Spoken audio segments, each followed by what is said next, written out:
Do you like Trevor Lawrence responding to his critics over his dedication? I don't like it, Sel. And it's not that I'm like, oh, Trevor Lawrence, what are you doing? But Trevor Lawrence, it's time for you to understand you are now evolving from a nice, good, star college quarterback to a number 1 overall draft pick. It's a lot of star quarterbacks. And not all star quarterbacks are actually incredibly good quarterbacks, but if you play at a renowned college football program and you play at a relatively high level for a certain number of years, you're a star quarterback. But there's a difference between being a star college quarterback and a star NFL quarterback. Trevor Lawrence, you have to understand, you don't need to explain yourself once you've explained yourself, or you will constantly be explaining yourself. I love that. You feel me? I did. And that's not even Trevor Lawrence. That's relationally, that's occupationally, that's anything. Once you've explained yourself, you no longer need to keep explaining yourself, or you ain't never going to stop explaining yourself. Trevor Lawrence came out and he said, I love the game of football, but football does not necessarily define me. Like, I don't need it to make me happy. And we are now trying to pick that apart to the point where Trevor Lawrence is like, wait, let me clarify. Let me clarify, guys. You don't need to, because some things don't need to be said. Trevor Lawrence, we watch your game, big dog. We know your game. We know how much you love the game because you showed it every Saturday when you went out there and balled, led your team to a national title as a true freshman. We know you love the game. We know you prepare for the game. So you don't need to explain anything to us. And I think, Sel, that when you become a NFL player, particularly a quarterback who has to save and rescue a franchise, things change. In college, you got about 111, 118 teams. Hold on, which one? That's a random answer. It's a lot. I think it's like 118. 111 or 118. I think it's like 118. It depends. You know, some of you got your D1s, you got your D1s, double A's, you got your Columbias. Hold on, you said, what do you mean? We won double A. No, I don't count Columbia, though. Like, y'all out there, but y'all ain't really playing football. You know, y'all just out there moving. Y'all just out there. Student athlete. Y'all are student athlete, okay? In Texas, we athletes, and then students, okay? Don't worry about all that. Wow. Highest 111 to 118. Okay, shot fired. 7 are comprised of the Columbias of the world. Don't clean up the shots, okay? Yellow tape the rope. Let's do this. We're going to war. So the thing is, Trevor Lawrence, he could say that in college because attention's divided. People worried about USC, worried about UCLA, worried about Columbia, worried about Harvard, worried about Texas. There's only 32 teams in the NFL, big dog. Say this. So everything you say is going to be picked apart. Every word and sentence is going to be extrapolated so people can start to identify the meaning. Trevor Lawrence, don't worry about all that, okay? Lions, they don't mind the opinions of sheep. Trevor Lawrence, you're a lion now, big dog. You are a lion. Went from a tiger to a lion. Look at that, Clemson. Respect. I echo a lot of what you are saying. I want to go next to it and hopefully grab the shovel and go deeper with it with you, Acho. Trevor Lawrence, one, let me remind you who you are. You're going to be the number 1 overall pick. What pick will all these critics, naysayers, haters, eggs on Twitter be? I don't know, but none of them going to be number 1 overall pick. So don't stop down for these people in this moment and try to clarify who you are and what you mean. This is interesting because when he first came out with this statement, I knew he was going to have some backlash, and I hoped that he didn't come back with the clarification post to try and make all those who don't get it understand. But I trusted myself. I knew it. My impulses were right. Here we go, Trevor Lawrence. Let me tell you what's at play right here. One, the form in which you're talking through is social media. And social media has violated one of my grandmother's golden rules, which is, baby, don't let your left hand know what your right hand is doing. Yes, sir. You know why? Because all the left hand gonna be sitting there is talking trash about the right hand. And all the right hand's just trying to do is do what it wants to do. Do you, Trevor Lawrence? Who gives a damn what they're talking about? Because the proof is in the pudding. And boy, number 1 overall pick, good ass pudding. All right, here we go. Who Trevor Lawrence is on full display for the world to see. Who cares what he's talking about? Who cares what his thought process is? And I tell you why you shouldn't care. Because this was a moment that even Trevor Lawrence, he messed up. Even everyone who criticized him certainly messed up because their lives are probably messed up in the first place to criticize Trevor Lawrence for thinking uniquely about his life. This is the moment. In our world, there's a narrative that exists on any and every topic. And there's conventional wisdom with that same narrative, right? No matter what the topic is. And with that conventional wisdom comes imprisonment. Okay. Like you are boxed in. Basically, you better go with this narrative. Oh, I'm on the river, going where everyone else is going, right? Or you say, hold on, dog. I'm going somewhere else, or I'm thinking I want to go somewhere else. So Trevor Lawrence in this moment, #1 overall pick, is right to say, I got there a different way. Not the same, I eat and sleep football. Oh, steak and potatoes, me. Oh. He said, football is my #1 priority, but I got other things that define who I am. This was a moment that he missed. And all of a sudden, this is what happens. And it happens all the time when you're a person that has different thoughts. You're a person who is a unique free thinker, like myself. They try to put an electric dog collar on you. Stay in the box, say what everyone else is saying, or else zzz. And Trevor Lawrence said what he said. I'm the #1 overall pick, and I'm going to go a different way. And instead of being the dog that I know Trevor Lawrence is, and say, there ain't nothing going to keep me in this yard saying what y'all say, doing what y'all do, and keep roaming like he was in free thought, he came back to where they own now, not only his freedom in thought, but also his words. So Trevor Lawrence, I know you're 21, so I'm not even condemning you. I'm just trying to help you, bro. Do what you got to do as long as your results speak for themselves. He came back, Sal, with the dog collar, but he didn't at the same time. But you on to something, so let's go there. He did? Trevor Lawrence is he's wrestling with this, bruh. You got to understand you can't please all people all the time. All the time. You either please some people all the time, all people some of the time, but you can't please all people all the time. That's not a part of the equation. And so Trevor Lawrence is looking like, wait a second. He didn't want to say what he wanted to say with his chest. The fact of the matter is, we know what about Trevor Lawrence. He comes from a very religious, devout religious family, a strong Christian family based upon my research. Trevor Lawrence has said, in all honesty, football is not necessarily the most important thing in his life. Let's go. His faith is. However, when fans hear that, it's like, wait a second. We gonna pay you all this money? You the #1 overall pick? Football needs to be the most important thing to you. Think about it, Sal, like we praise and we glorify the Mamba mentality. But we don't really praise living like a well-rounded lifestyle, right? Like we praise and we glorify the person who overcame, the person who faced the adversity, the person who went from Compton, went to Columbia, played for 10 years, hosting his own show. But like the person who didn't have to struggle, but still just kind of succeeded, is not as sexy a story as the story of the overcomer. So Trevor Lawrence is kind of like, nah, I don't have a big chip on my shoulder. I was the #1 recruit coming out of high school. My dad in 8th grade paid for me to have a quarterback guru coach. So then I'm in 8th grade with a quarterback coach, #1 recruit out of high school, go to the #1 program. We stay the #1 program. I leave the #1 player. I don't really got a big chip on my shoulder. I'm just a baller, haven't had that difficult of a life. At least that's not what the story says. And I'm out here doing my thing. Killing it. Football is a priority for me, but it's not the most important thing in my life. My faith is. Even Trevor Lawrence, though, Sal, he tried to sprinkle it in at the end.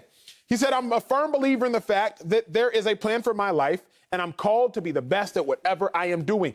Fans, pay attention, y'all. It don't matter what a player's motivation is as he has a motivation. Trevor Lawrence is saying, I'm called to be the best at what I'm doing. Who's the I'm that has called him based upon reading between the lines? I would believe it's a religious and a spiritual conviction. He's called. I'm a firm believer in the fact that there is a plan for my life. I'm called to be the best at what I'm doing. He don't need to go get it because he got to get his family out the hood. He don't need to go get it because he has to persevere and save all those from where he was coming from. He's just trying to say, like, hey, I'm going to go get it, but it's not going to be the super sexy overcoming story that has a big chip on his shoulder because I was overlooked. I was never overlooked. I was 6'5", and I've always been touted as the top dude. And I'm going to keep balling because that's what I'm called to do. So unfortunately, that doesn't sell. And now, to your point, he had to go back on his words and, wait, I love football, I promise y'all. But the fact of the matter is, we really shouldn't have condemned him in the first place. No, we shouldn't. But he also shouldn't listen to that condemnation and respond to it, because guess what? You ain't got to tell nobody who you are. Show them. And then when you show them, the only explanation needed is, oh, let me echo what I already think that led to that same action that you're applauding. He's 34-2 as a starter. His coach said he's the greatest winner he's ever been around. What the hell I need to tell you how I got there? And it's funny because even you, it sounds like, is giving a little credit to the mob or those who think you need to tell me an adverse story or else it's not as good. Shut up. People always ask me in an interview, Marcellus, if you had to do it all over again, would you have grew up the same way you grew up and through all those humble beginnings and adversity? And I always say, hell no. Welcome to my life now. My kids ain't going through none of that stuff, and they still gonna find the inner motivation and drive to be hungry. Stop acting like hunger comes from circumstances. Trust me, more people fail in adverse circumstances than win. I didn't like when you said, well, he went in the 8th grade to this personal coach, and that's part of why he's so great. You know how many guys that coached that didn't make it, that ain't the number 1 overall pick? Like, the rich get richer because once you get momentum, man, it's easier, not guaranteed, easier than just trying to start from scratch. Trevor Lawrence, you are a beast so far. What's next? We'll see. But to try to explain yourself, that's where I got a problem. 2, don't prioritize no damn fans over your soul, over whatever you believe in. Like, if I tell you, Acho, I don't give a damn about football, but I'm a beast. And then you say, what can you say to me? Football is the result of my mindset. You don't need to try and convict my mindset when my actions already give you conviction. But let's be real, Sal, because that was real. Sometimes we can come up here and we can talk having been removed from the game and not having the same things on the line. But when I say let's be real, I mean this. Trevor Lawrence got a lot of dollars on the line. He got a lot of endorsement dollars on the line. Clearly, he's going to be the number 1 draft pick, but in theory, he still has to get the fan base behind him. And in theory, he has a lot of money on the line, although, again, we all know he's likely going to be the number 1 pick. You have to say certain things in his position so these checks cash. You do? I remember. You do? Yes. No, I'm not going to lie. Here's why. My dog, Earl Thomas, we played together in college. Earl Thomas, probably future Hall of Fame safety. Obviously, he's had some run-ins as of late the last 24 years. But, like, you know, these Hall of Fame voters tripping up here. They do be tripping. They might hold that against. So Earl Thomas, he's 1 year above me at Texas. We go back to when we were 17, 18 years old. I remember one time Earl got dreads, started growing his dreads in college, so keeps getting dreaded all the way till he's out with the Seahawks. Dude had dreads his first couple of years in the league. One day I look up, why you cut your dreads off? So I hit Earl's team. I'm like, hey, why you cut his dreads? And he was like, had to be more marketable. I'm like, but the dreads was Earl. Dude would get a pick, shake the dreads, and like that was him. But he did that not necessarily because he wanted to do that. He did that because he had to be more marketable. Being more marketable is making more money. So the reason I will excuse Trevor Lawrence like I would excuse Earl Thomas, because in theory you're compromising your own integrity for the sake of the fans. Trevor Lawrence compromising this or that for the sake of the fans. I say let's be real, Sel, because I'm like, the real is Trevor Lawrence is like, man, I'm not going to have y'all feeling some type of way about me before I take a snap in Jacksonville. I'm not going to have y'all questioning my dedication to the game before I even say down, set, hut. I'm not going to have y'all doing all that. Hey, let them question, because they can't question results, but they always going to criticize results. They talk trash about Tom Brady. Sucker done won 7 Super Bowls. You could add up 6 great Hall of Fame quarterbacks plus grab a next one, and they still ain't got what Brady got, and they still take shots at him. In Trevor Lawrence's world and language, they even crucified Jesus. So guess what, Trevor Lawrence? You ain't gonna never satisfy these fools. Let's say this. I hated that story about Earl Thomas because I hated it when it happened to my draft class as well. 1997, forget Earl Thomas and his young ass. Let's talk about 1997 OGs like myself. O.J. Santiago, you probably don't know the name, tight end, played for Atlanta, had a little run, a little stretch in there. Cut his dreads in our draft combine workouts as well. Same reason. This is probably 10 years before Earl Thomas. Same damn reason. He was, well, I got to be more marketable. You know, they're going to hurt me and all that. Now you look around, if you ain't got dreads, there's a problem. You ain't a baller, dog. Why you got a clean cut? I give you this example. And this is what Trevor Lawrence missed. For every guy that was coming up from the hood and adversity and from the bottom, and then I'm the man, there was a Grant Hill, clean cut, second generation wealth, second generation professional athlete, and was as marketable as they come. Only thing that undermined him was his injury. Stop playing. So if you want to convict yourself for free thought, like myself, like others, then guess what? There's a marketplace for you. But the problem is everybody got their electric dog collar on and going right back to some place that is not authentic and genuine. So let me give you this last thing. Don't go mob mentality. Don't go, I got to say the meat potato with the Clemson. Don't do that. Do what you want to do. And I know, and you got to trust that something's going to be there for you because the results are going to open up those doors. But Sal, you can do, okay, Let's start results first. Let's talk results first because you're bringing up a good point. If you give people a reason, any sort of excuse, I promise you they're going to come back and use it against you. Of course. Kevin Durant, firing people up on Twitter last week. Fire them up. People. But then he goes... What do you mean people? You got names? Coach always said names and numbers. I don't want to hear about people. I will not put an address on the statement, so it might get lost in the mail. Kevin Durant is out here firing people up on Twitter, but then he goes and drops buckets. But if KD, instead of shooting, I think he shot like 11 for 15, had 31 points in like 3 quarters that day after firing people up on Twitter. If he goes 0 for 11, all of a sudden, the narrative is going to be, oh, well, he was distracted before the game.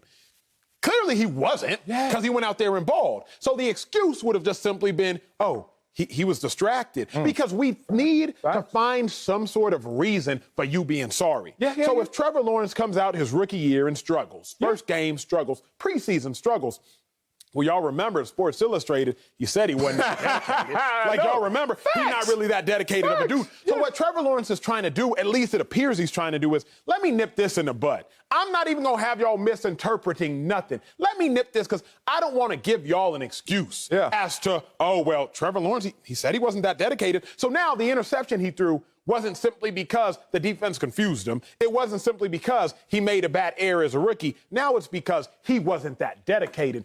And the last thing I'll say is, Big Dog, it's not like Trevor Lawrence is really compromising his integrity or his soul. I just think he's speaking in code.